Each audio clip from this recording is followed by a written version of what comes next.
झारखंड में राजमहल लोकसभा में अंतिम चरण यानी 7वें चरण में चुनाव होना है।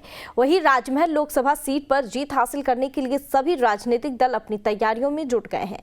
न्यूज स्टेट बिहार झारखंड से खास बातचीत में बीजेपी प्रत्याशी ताला मरांडी ने कहा कि इस बार किसी भी हाल में राजमहल लोकसभा सीट मोदी जी की झोली में देना है और इस बार भी जनता के बीच मोदी लहर का उत्साह है। देखिए बीजेपी प्रत्याशी ताला मरांडी के साथ हमारे संवाददाता गोविंद ठाकुर की खास बातचीत। राजमहल लोकसभा सीट की बात करें तो यहाँ पर अंतिम चरण यानी कि 7वें चरण में चुनाव होना है। अगर हम विभिन्न राजनीतिक दलों की बात करें तो यहाँ पर जो है सभी राजनीतिक दलों के कार्यकर्ता अपने अपने तैयारी में जुट गए हैं। वहीं अगर हम बीजेपी की बात करें तो बीजेपी ने जो है ताला मरांडी के ऊपर भरोसा जताया है। आखिर जो है बीजेपी इस बार जनता के बीच किन किन मुद्दों को लेकर जा रहे हैं वो ताला मरांडी मेरे साथ उनसे हम लोग बातचीत करेंगे और जानेंगे सर 2024 का चुनाव में राजमहल लोकसभा सीट पर बीजेपी जनता के बीच किन किन मुद्दों को लेकर जा रहे हैं।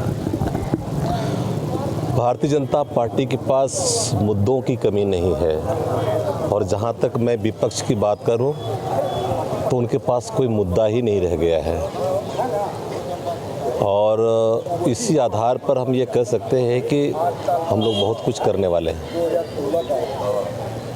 अगर सर हम राजमहल लोकसभा क्षेत्र के कुछ ऐसे इलाके हैं जहां अगर हम की बात करें या फिर महेशपुर की बात करें, लिट्टीपाड़ा की बात करें तो इन क्षेत्रों में बीजेपी को काफ़ी सारा कठिनाइयों का सामना करना पड़ता है। इस बार सर क्या स्टैंड है? देखिए ये आपकी समझ है, हमारी जो समझ है इस बार भारतीय जनता पार्टी को कोई रोक नहीं सकती। ये मैं नहीं कह रहा हूँ, जनता कह रही है। एक बच्चे कह रहे हैं, एक बूढ़े कह रहे हैं, एक नौजवान कह रहे हैं।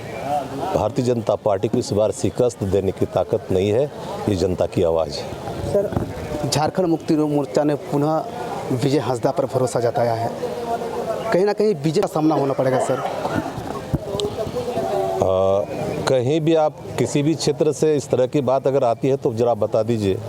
मैं तो जहाँ भी देख रहा हूँ, जहाँ भी घूम रहा हूँ, हर जगह उनके विरोध में बातें आ रही है और पिछले 10 वर्षों के कालखंड को देखा जाए तो किस क्षेत्र में उन्होंने कितना काम किया है ये खुद ही जनता तय करेगी और इसीलिए कहीं भी नहीं। कुछ लोग तो कहते हैं कि अमुक कौम के लोग नहीं देंगे बीजेपी को। भारतीय जनता पार्टी ने हर कौम के लिए काम किया है, किसी को भी नहीं छोड़ा है। भारत देश में रहने वाला हर नागरिक के लिए जहां उनको लगा कि कल्याणकारी योजना के तहत इन लोगों को लाभ मिलना चाहिए, लाभ पहुंचाने का काम किया है। इसलिए भारतीय जनता पार्टी को किसी भी दृष्टिकोण से कोई दिक्कत, कोई परेशानी नहीं है। ये मेरे साथ जो है भारतीय जनता पार्टी के यानी कि जो है प्रत्याशी ताला मरांडी थे, उनसे हम लोग बातचीत की और जिस प्रकार उन्होंने बताया कि इस बार जो है भारतीय जनता पार्टी का जो है राजमहल लोकसभा सीट क्लियर यानी कि रास्ता साफ है, उनके आसपास कोई टक्कर में नहीं है। कैमरामैन विष्णु के साथ गोविंद ठाकुर, न्यूज नेशन, साहिबगंज।